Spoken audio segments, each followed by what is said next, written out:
Welcome to today's episode of Falling to Freedom, where addiction ends and faith begins, the weekly podcast that brings thoughtful, informed, and challenging discussions about addiction to the forefront of everyone's minds. We join our host now, Chad Lacombe, for today's topic.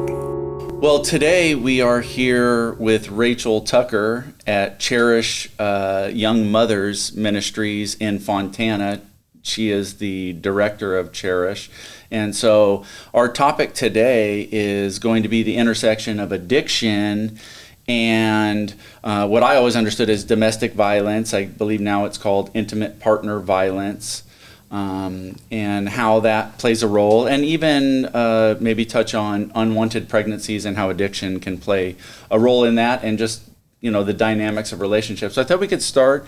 Rachel, if you wouldn't mind just sharing with our listeners your background, your experience with this.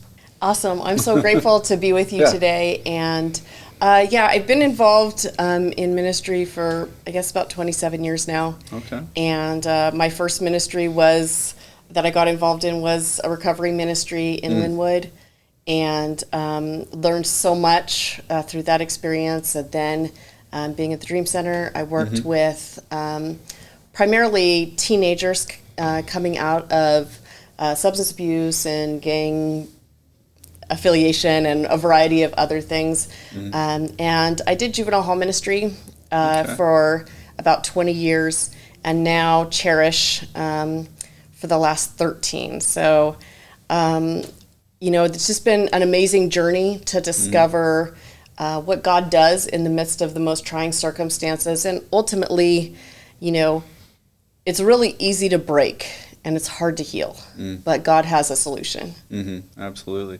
What, you said you were with Juvenile Hall Ministries, or a Juvenile Hall outreach.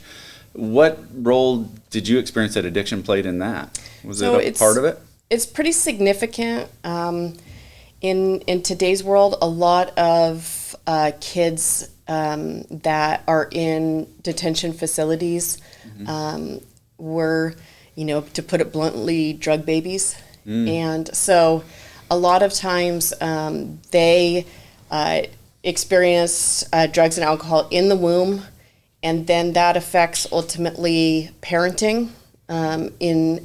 If addiction is number one in our life, parenting is at least number two. It could be further down the road. And so a lot of times they had losses as far as the parental guidance and investment in them. And then a lot of times that generational addiction. Yeah, it seems like addiction is not a good thing to introduce into any family. It's definitely going to limit your ability to, raise your children and do those. So, with this thought, with your ministry, it's primarily for young pregnant teens and young mothers. I'm assuming as a ulterior option to like an abortion or something. I'm assuming that's the direction of it. Yes. So our target population is pregnant or parenting moms ages 13 to 24. Wow, 13. And which is also the time that there's the highest domestic violence or IPV. And so we do, ours is a unique ministry because it's very relational based, and the moms can come in, while they're pregnant and get services and help and support for a long time. And so we help them build a life. So it's really spirit, soul, and body, those supplies that they need for their kids, and then building a life that's free from violence and abuse, and growing in the relationship with the Lord. Okay.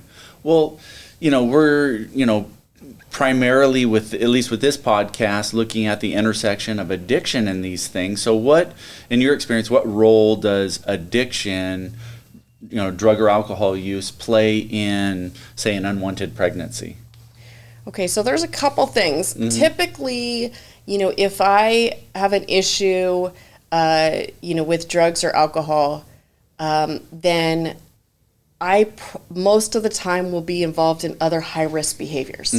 So because I'm in pain, then I'm doing something to deal with my pain. I'm not necessarily thinking about tomorrow, right? I'm thinking about how can I feel better today. So a lot of times you're going to see high-risk behaviors. Ultimately, when people use birth control, they're thinking about tomorrow. They're Sure. thinking, I'm not sure if I'm ready to be a parent, or Right. I want to go to college, or whatever the situation is.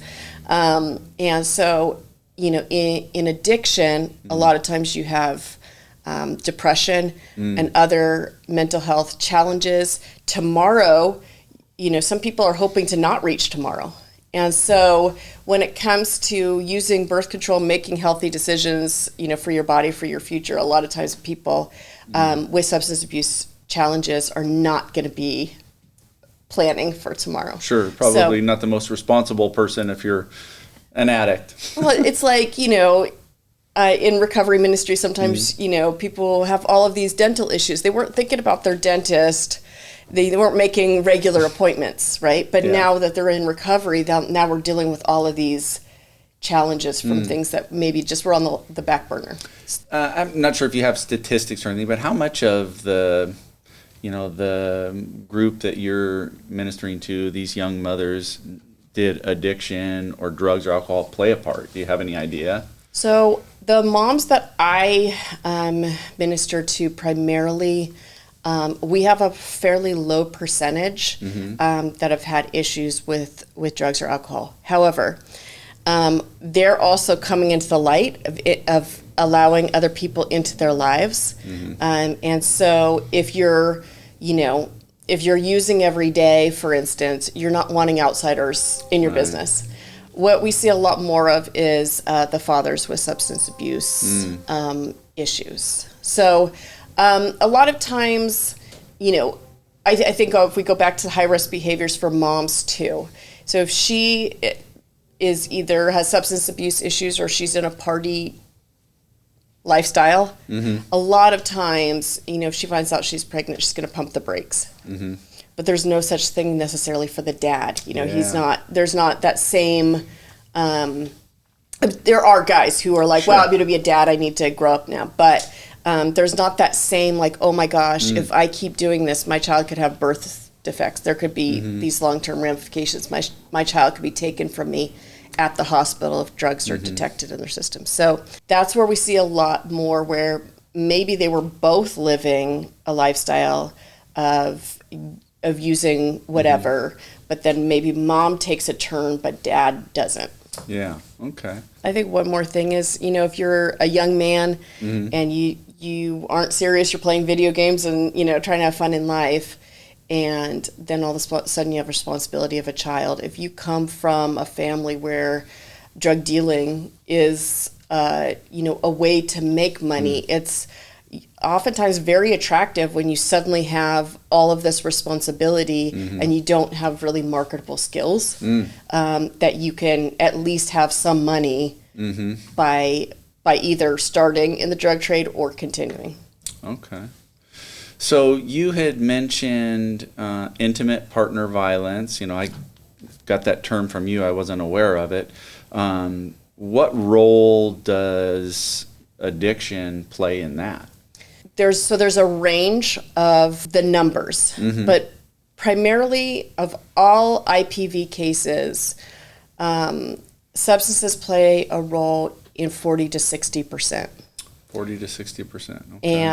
And then we'll talk, I think in a minute about when domestic violence actually becomes domestic homicide, and substances play a really big role in that too. Okay. But I think one of the first things to understand about domestic violence or IPV is that it's not about losing control, it's a control mechanism. This is a form of violence that isn't like, well, I have a bad temper, I just can't control myself. It's actually a tool when I feel out of control to get at least one person in my control again.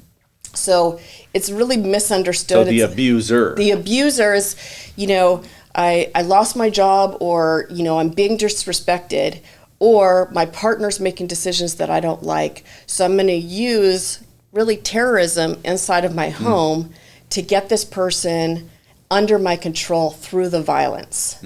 And so, a lot of abusers don't want to be that person, but similar to a substance where if I feel like crap, but I take this substance, I feel better. It's hard to break the cycle of domestic violence because for the abuser, they're like, look, it works. I feel better. I feel less out of control. I feel less insecure now because my partner is back in my control. And so that's why those cycles are hard to break. So when we have substances that kind of, bring down our inhibition, affect our ability to make quality, rational decisions, then that can take that violence and that control mechanism to another level, which is scary. Yeah. I always thought it was interesting, maybe you can speak to it, why, what compels, typically a woman is the one being abused, maybe not always, but typically, what compels them to stay with someone that is actually doing that? When we look at the factors inside of long-term abusive relationships, there's a bunch of different reasons that women stay. Sometimes, the abuse victims are very frequently, they've already experienced trauma in their lives. So when an alarm would go off in the mind of a woman who was raised in a healthy, loving home, the alarm might not go off in the mind of... Seems a little more normal to her. This is just how it is. And then you have abuse victims are usually very, very creative. They're kind. They're nurturing. They take on a savior role, which we also see inside of maybe a relationship with an addict too, where it's like I'm codependent. Yes, I'm helping him. He's only good when I'm there. Those kinds of things. So there's a variety of reasons. It's complicated as well when they share a child. And there's we could have an entire session just on that topic. But I think that when you look at, you'll hear someone say, my mom was a drug addict, so I know I'll never be one. And that can seem really true to them, but statistically, they're actually much more likely to be an addict. So when it comes to family violence, boys are much more likely to grow up to be perpetrators of domestic violence if they grew up in it. And girls are much more likely to be victimized, even though both hate what they saw as a child. So it's so almost unfortunate. Like it becomes a little normalized. Yeah, this is the way you do it. So if you have a hard day, you have a hard day. When dad has a hard day, he gets drunk. When you grow up, you don't have to do that, but that is normal. It was modeled for you. It was modeled. Maybe you could kind of flesh out the whole when intimate partner violence turns into intimate partner homicide. Maybe you can flesh that out. One of the things I found very, very surprising was that there's a much higher percent that alcohol is involved than drugs. Really? So to me, I'm thinking, wow, someone's tripping, like they're not themselves, and then something tragic happens. Whereas, alcohol, it's throughout our society, it's, socially acceptable. Socially acceptable. There's people who use alcohol that don't have issues. And so it just doesn't seem like flashing red signs, like super dangerous. Typically, when IPV is actually going to turn into this lethal thing, you're going to have other things at play, such as depression. Another thing that doesn't seem super scary, but it is. Because if you have a person who's struggling mentally and they are used to using violence to control, and potentially, they've been drinking or they've been using drugs, then you could have something that goes to a place that's never gone before. Is this typically a progression of, it just doesn't go from like no type of abuse to homicide? I mean, I'm sure it does happen, but is it typical that it's a relationship of intimate partner violence that eventually goes to that? There's one kind that sometimes has no warning signs, and that's going to be when a man kills his whole family and himself, which is usually if like his business is going under something, and then there's just a total sense of hopelessness. a lot of times people are like, I just can't believe it. This person was such a family person. We never saw this coming. There was no domestic violence before. But other than that, It's like a total breaking of just the person. just burn the whole thing down from top to bottom. Other than that, you'll typically see an escalation. And one of the signs that this could turn fatal is an increase on the amount or the frequency of using drugs and alcohol. When you see a person is using more, when you see that the violence is getting worse, these should be really big warning signs. We can't base, a safety evaluation on what the person normally does. This is something that's getting worse. In a previous conversation, I think you had said something that really kind of shocked me, and maybe it will shock the listeners as well, just not realizing. It makes a lot of sense, but it just not having that understanding or perspective. It was that in your experience, the majority of women that are like in a bad addiction also had some type of sexual abuse prior to that in their life. To me, it was just like, wow, really? I didn't understand that there was a connection between those two. So can you share a little bit about that? Yeah, and that is my experience. I think that one of the really horrific things about sexual violence is that it's so defiling for people, and that there's like a yucky feeling that they can't get rid of. And this is true of both women and men who've been sexually assaulted. But in my experience, when I have met women who have gone deep into addiction to the point that they're no longer functional, my experience is that they all had sexual abuse or assaults in their background, and they really want to get rid of that feeling, of that yucky feeling, which they feel they can only do when they're drunk or high.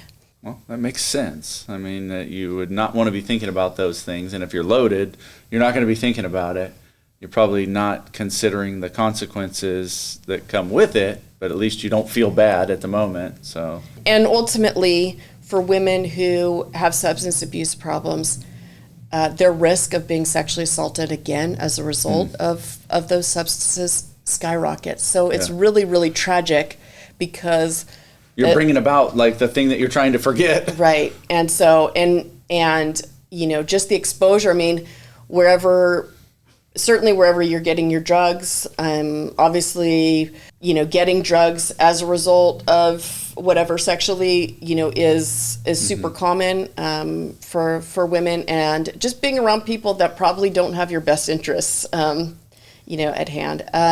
So I think it's really important, for all the women who may be listening to pursue healing. Healing is, it's hard to face it, but the way that we try to heal ourselves when it's not God's way, and when it's not done in a like life-giving way, means that we're putting ourselves at risk for more trauma, and so, which just makes it harder to heal. I did want to point out one thing on our topic of abuse and substances. Sometimes women will stay in a relationship to try to save someone who has substance abuse. They love him, they want the best for him, and when he's not using, he's Mr. Wonderful, right? And so they'll try to encourage and nurture him, and that's one thing, which already is something that we need to address. What did you call it?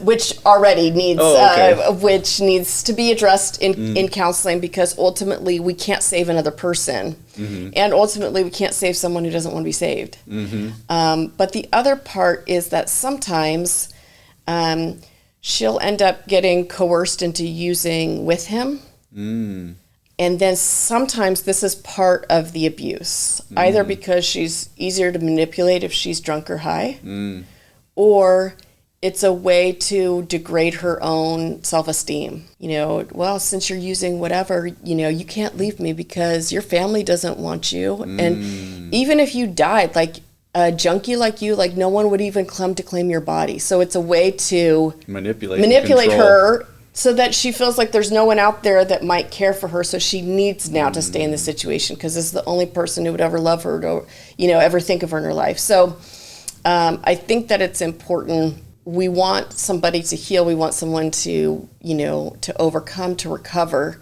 But we can't just get that in the water with them and drown with them. Like, no one's benefited by that. Gotcha. What, just kind of was thinking, what is, if you have experience within the ministry here, addiction and prostitution? Is there a connection there? I mean, it seems like there would be. It is, and that world has become different now that, between gangs and cartels, all of it, human trafficking is a significant issue. But even if you're going to look at voluntary prostitution, then I mean that's one of those things. There's a lot of schemes that are out there as far as getting girls and women into sex work. Whether that's the boyfriend route, which is the boyfriend's actually the pimp, but they don't know that, because you're 14 and you're in foster care and you think that this grown man just really loves you. And wants you to live with him and, those kinds of things, getting her away from anyone who could care for her and in that world. But also, if someone could either meet someone who has substance abuse problems or even get a woman to develop this by giving her free things, then, if you have a $400 a day habit, you can't. How are you going to pay for that? How are you going to pay for that? Getting, a job at a mini mart, like you can't. And so therefore sex work is your only option. So it's used to trap them. It's a trap. If you want, I'd love to have you share with the listeners kind of what you guys do here at Cherish. It's a beautiful facility, and so I know you guys are doing an amazing work. Do you want to just share a little bit about that? Sure, that'd be awesome. So Cherish, it's a support ministry for pregnant teens and young moms. And so the moms that we work with all have economic need. So most of them got pregnant in unplanned situations. Cherish has 25 locations. And so we have international locations that, they're dealing with a whole different set of circumstances. So we have girls that, met somebody and, they thought he was Mr. Wonderful and, he may have run away as soon as they got pregnant. We have, internationally, we have girls that are forced into early marriage by their parents. It's really like being sold. Their parents get a financial gain, but then because of the poverty in the nations, a lot of times the husband will abandon her. We have moms that we work with that got pregnant from sexual assault, and a variety of really intense family situations. But, when you talk about hope, on the recovery side, like I've seen some amazing people who've been clean for 20 plus years, who've been faithful in ministry all this time, who are impacting the world in gigantic ways. And the same at Cherish. We have moms that have graduated with their bachelors, with masters, that have started their own ministries, businesses, bought houses, are foster care parents, adoptive parents, like impacting the world in phenomenal ways. How long have you been doing it? It sounds 13 years. Okay, so, I was going to say, if some of these people are already, you must have been doing it at least a decade. So. Yeah, so to see what God's done, and I think that's one of the things that I know you're building through this podcast and ministry is hope. It's not just about overcoming, getting pregnant at 15 or 12 years of being a heroin addict. You can be a world changer. You can impact your community. You could go from being the rejected person in your family to be the person that everyone in your family looks to for guidance. You can be the stable one financially. And so I think for all of us who work with people that are at the hardest time of their lives, we need to have a kingdom perspective, that it's not just about them barely scraping by and, I just hope you don't relapse. That's my only hope for you. But Can this person touch the nations? Can they lead people to the Lord? Can they become a catalyst of healing in their family? And so big vision. Big vision. And yes, we have to deal with the heartbreak. We have to deal with, things that come out of the newspapers and you're like, I just can't believe that I'm literally sitting with a victim who went through this.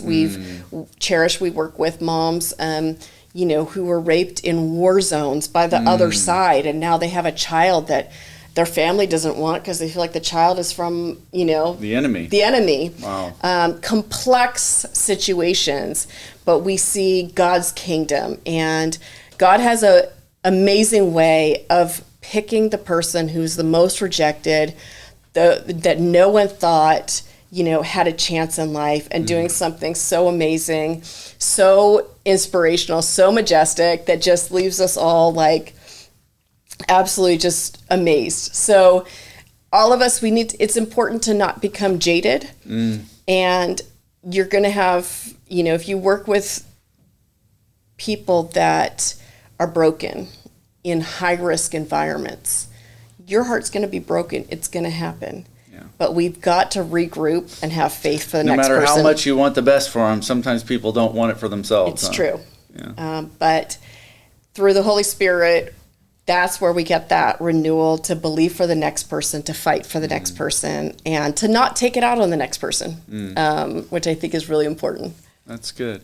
Now, what, want to wrap up and be mindful of your time. What would you say for someone that's listening to this podcast that maybe two groups, maybe those that know someone that's trapped in this? I can remember a conversation that I had with a husband and wife, and their daughter was trapped in this type of a relationship, and all of these things were a part of it, and they felt like their hands were tied. They didn't know what to do. So, what advice or number, or what would you give to that person? And then for the young lady maybe that is going through this and is looking for help, where would you direct her to get that help as well?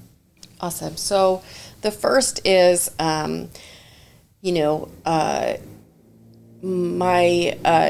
if Mike had talked, I don't think he talked about that, but when he's on with you guys, but his sister was murdered by her partner. Substances were involved in that situation too. When you love someone so much and they're staying in a situation where they're being harmed, it creates such an intense feeling of helplessness that sometimes when you're talking to the victim, you want to scream at them, and sometimes people do. You're such an idiot. Why don't you ever learn? This is never going to get better. It's really our helplessness. But that person is a really fractured person, and you being angry at them is never going to help them. So I think that it's important that we, if we're the family member that's dealing with this, we get our own therapy, or we go and talk to a pastor and help talk through our anger, so that when we're talking to the person, it's not coming out on them. And then I think it's important to say, I'm concerned about you. I'm concerned that something even worse could happen to you. And I would be devastated if I lost you. And I would never recover from that. And so I want you to know that I want to help you. I think it's important to know what the resources are in your community to help, women escaping domestic violence when they're having that conversation. Sometimes they can come back to a parent's house, for instance. In the most lethal situations, then you need to have if a person, let's say, has choked a woman to unconsciousness, that means that he's able to kill her. Or if he's put a knife up to her throat, or a gun, or threatened her with a weapon, then you probably need a better safety plan than just going to a relative's house, because that person's shown that they're a restraining order or something? Well, they may need to go somewhere far away, at least gotcha. for a period of time, that the person doesn't know where you're at. Makes it more challenging if you share custody of a child, however. Sure. But I think, it's important for families to have the conversation, to say, I'm concerned about you. and to not get into, you're so stupid, why haven't you learned? Because that's not going to help her. If you're, someone who's listening and you're in the Inland Empire, then Cherish is a resource for you, for both families and for moms. So our website is cherishyoungmoms.org. Okay. You can find resources there. But I think that it's so important, whether it's substance abuse, whether it's domestic violence, these are all things that are competing for the future of our children.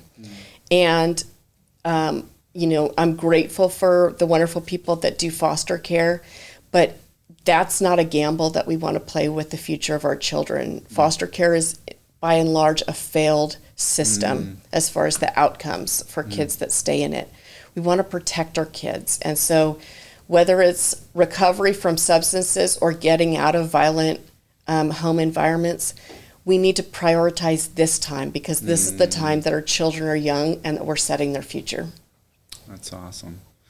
Well, Rachel, I really appreciate you taking the time. I know you have a busy day ahead of you, so thank you so much. Appreciate it. All right. Thank you for being a part of this much-needed conversation as we expose the raw truths about addiction. Don't forget to like, follow, and most importantly, share. Remember, addiction is the dirty little secret that every family deals with, but nobody wants to talk about.